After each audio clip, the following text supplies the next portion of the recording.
برای این روزهای عزیز به درخواست شما عزیزان بریم با همدیگه مراحل مشهورترین حلوای منطقمون که حلوای اماج هستش رو ببینیم.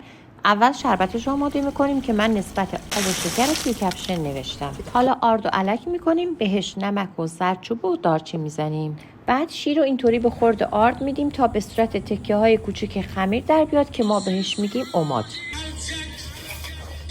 الان sen bunu eləyirsən. Bunu eləyirəm. Bu narını biyola böyücük. İndi sən neynirsən Mənsura xala?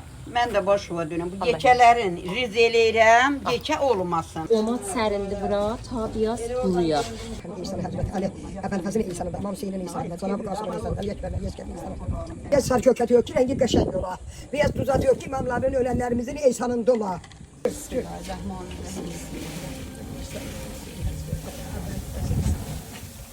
Bu da yumuşak oldu. Da. Elen töküyor ki qəşəng ola. Birisi kızardı. Bəli. Bu da narındır. Onu da tük. Tabii onunla karıştırma. Sen de karıştırırsan, elə aramışla karıştırırsan, elə ütüleyim. Ütüleyim. Karıştır. Karıştır ki, Dostlar, haçan biləcəyik də kamil bu qızarıbdır. Bu yavaş-yavaş özü yağ təs verəcək. Yaxşı bax o belə. Sonra bax yağı ki istədi qaynayır. Onda başlayıb şərbətini döşəcək üstünə. Bismillahirrahmanirrahim.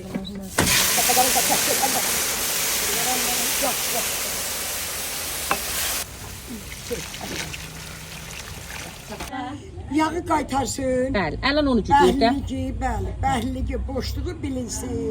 Tənzimdir, qorxusu yoxdur. Olmaz ha bizə neynən? Yox, zəfəranı tökdük və axırın mərhələsidir. Allahumma salli ala Muhammed. Nə gözəl oldu bizim bu həlvamız, nə gözəl oldu. Bəh, bəh. Biraz o güzel değil.